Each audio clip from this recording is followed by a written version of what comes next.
بسم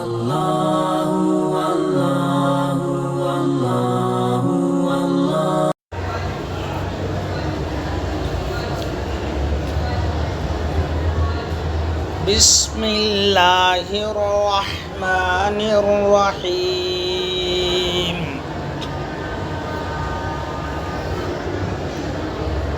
تختی نمبر 22 میم ساکن کے قاعدے۔ نمبر 1، ادغام شفوی۔ میم ساکن کے بعد میم آئے تو میم کو میم سے ملا کر غنّے کے ساتھ پڑھا جائے گا۔ نمبر 2، اخفائے شفوی۔ میم ساکن کے بعد با آئے تو غنّے کے ساتھ اخفا ہوگا۔ نمبر 3، اظہار شفوی۔ میم ساکن کے بعد با اور میم کے علاوہ کوئی اور حرف بالخصوص واو یا فا آئے تو میم کو ظاہر کر کے پڑھنا چاہیے، جیسے اردو میں ہم تم کی میم۔ یہاں پر ادغام کا مطلب، شفوی کا مطلب سمجھے۔ شفوی کا مطلب ہے ہونٹوں سے تعلق۔ چونکہ میم ہونٹوں سے تعلق رکھتا ہے، اس لیے میم کے قواعد کے ساتھ شفوی لگاتے ہیں۔ چونکہ ادغام نون ساکن کا بھی ہوتا ہے، تنوین کا بھی ہوتا ہے، اس کو فرق بھی کرنا ہے، اس لحاظ سے اس کو صرف ادغام کہتے ہیں، اور یہاں پہ شفوی الگ لگاتے ہیں۔ میم ساکن کے قواعد کو شفوی لگایا جاتا ہے۔ شفتن کے معنی ہونٹ کے ہیں۔ ادغام کے معنی تو یہ ہیں، ساکن حرف کو اگلے حرف میں، ساکن حرف کو بعد والے حرف میں ملانا۔ بعد والے حرف کو ملائے تو وہ ڈبل ہو جائے گا، تشدید ہو جائے گا، تو اس کو جو ہے ادغام کہتے ہیں۔ قاعدہ پایا جائے، تشدید ہو تو سمجھنا کہ یہ ادغام کی وجہ سے ادغام کا قاعدہ پایا جا رہا ہے، اس لیے یہ تشدید ہے، یہ اصلی تشدید نہیں ہے، یہ لگائی گئی ہے تشدید، یہ سمجھنا۔ اگر تشدید نہیں، قاعدہ ہو رہا ہے تو تشدید دینا ضروری نہیں ہے، تشدید رہنا۔ وصلاً یعنی ملا کر پڑھنے میں تشدید دینا ضروری ہے قاعدے کے مطابق۔ اس کا ادغام کا معنی ہے یہ۔ جیسے تھوڑی دیر کے واسطے الیکم مرسلون کے میم پر تشدید میٹ دیتا ہوں، میں تشدید میٹ دیتا ہوں تھوڑی دیر کے واسطے۔ اب میں تشدید میٹ دیا ہوں، میم پر تشدید نہیں ہے، تو بھی پڑھیں گے کیسے؟ ایسے ہی الیکم مرسلون،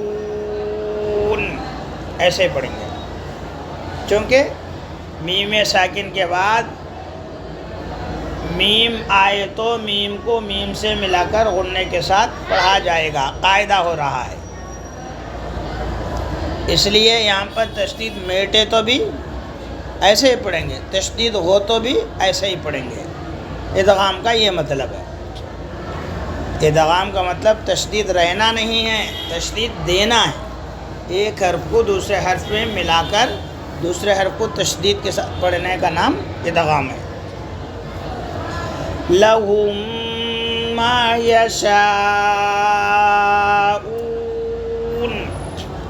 فِي قُلُوبِهِم مَّرَضٌ فَهُم مُعْرِضُونَ۔ اخفائے شفوی، ادغام کی تو بات ہو گئی، سمجھ گئے ہوں گے۔ اخفائے شفوی.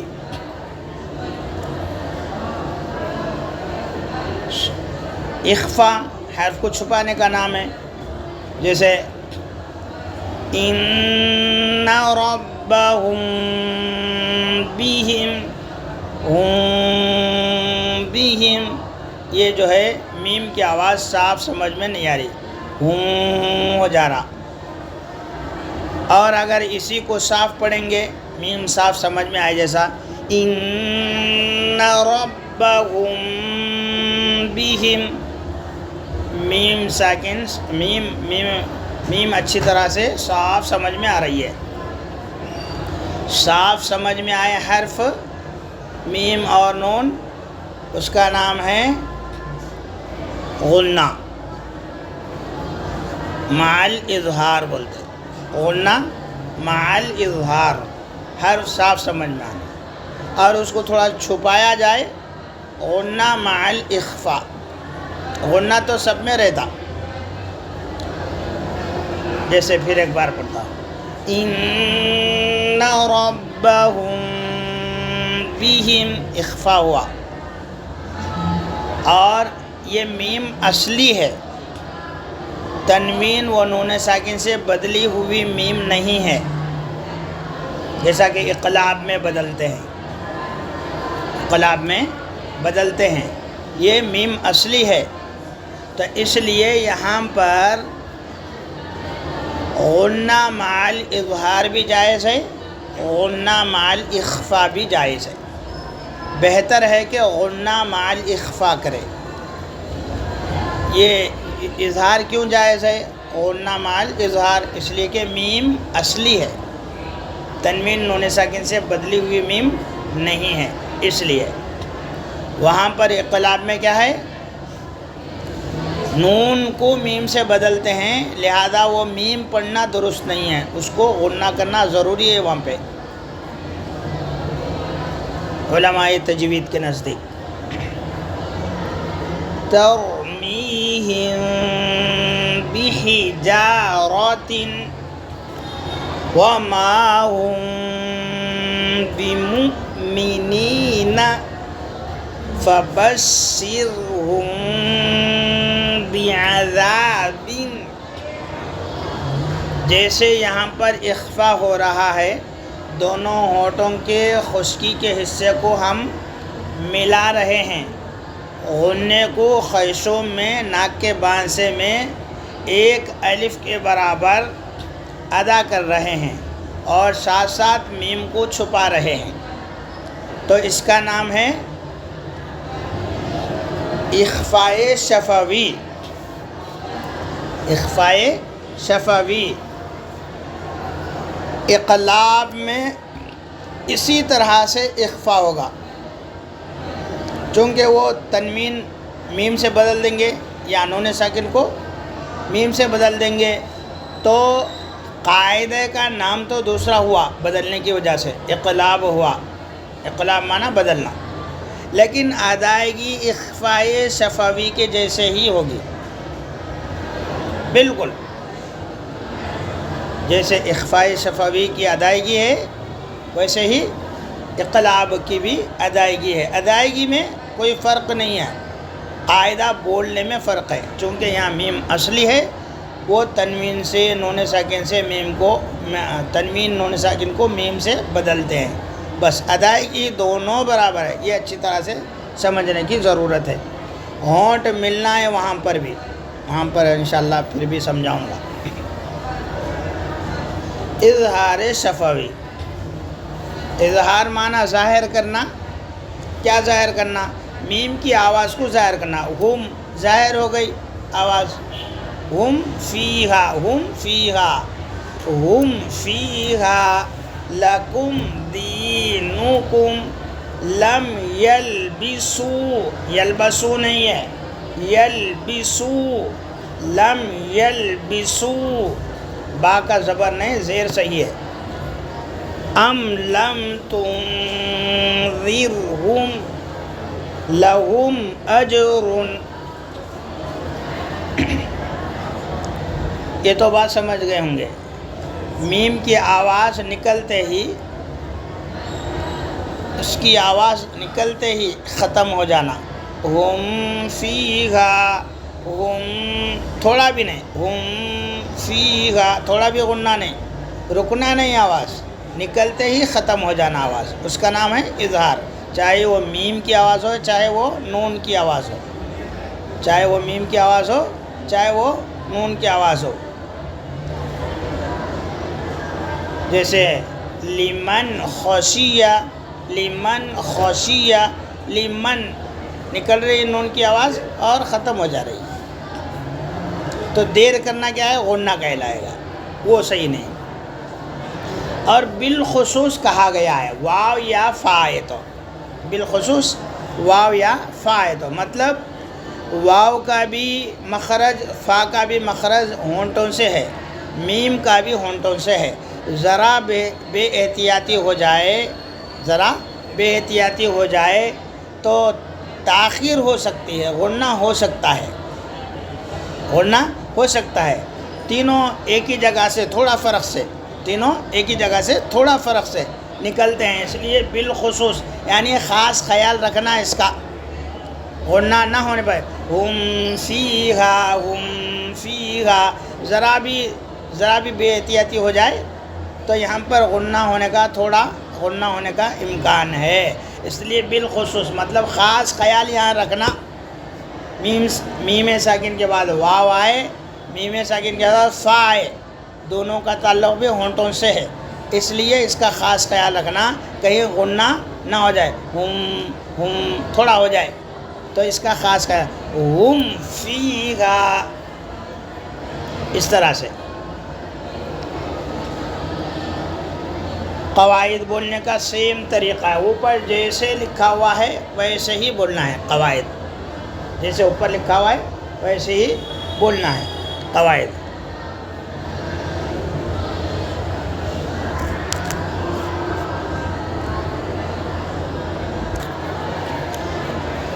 ہجے دیکھیے، ایک آدھ جگہ بتاتا ہوں.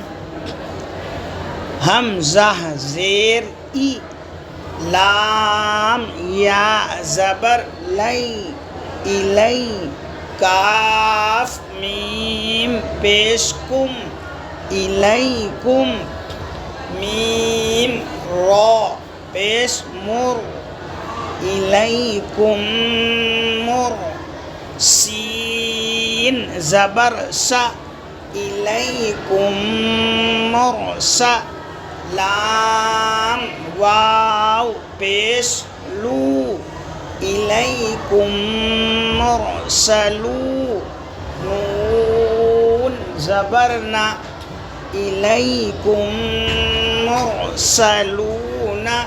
زبر پر وقف کرنا ہو تو جزم دے کر سانس توڑیں، الیکم مرسلون.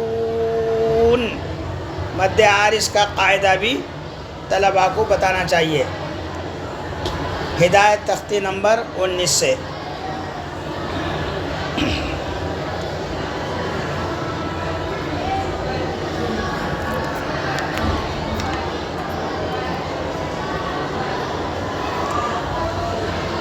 حمزہ نون زیر ان، نون زبر نا، ان،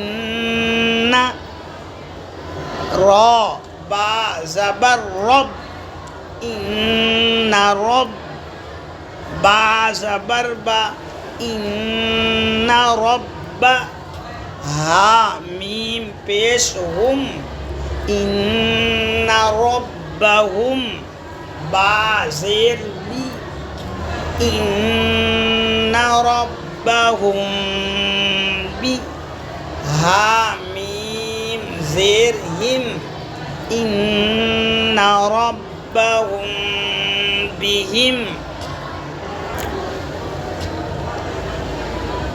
اور اگر آپ کو مثال کے طور پہ ان ربہم پر وقف کرنا ہے، بغیر غنہ و اخفا کے وقف کریں گے، چونکہ با پڑھنے سے ہی قاعدہ بنتا ہے. اسی طرح سے الیکم پر وقف کریں گے مرسلون سے پہلے تو غنہ کچھ بھی نہیں کریں گے، الیکم کریں گے. تو اس لیے اس کا قاعدہ اچھی طرح سے اس کے قواعد بھی سمجھ لیں۔ نون مشددہ پر غنہ ہوگا، مقدار 1 الف ہے۔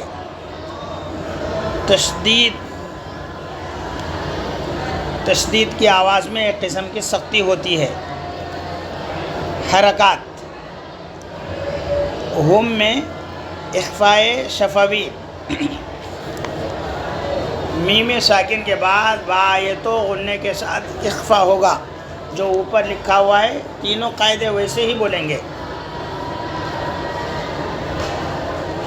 حرکت جس حرف پر جزم ہو اس کو پچھلے والے حرف سے ملا کر پڑھتے ہیں، چونکہ میم ساکن کے بعد کوئی اور حرف نہیں ہے لہذا جزم کا قاعدہ اس کو بولیں گے۔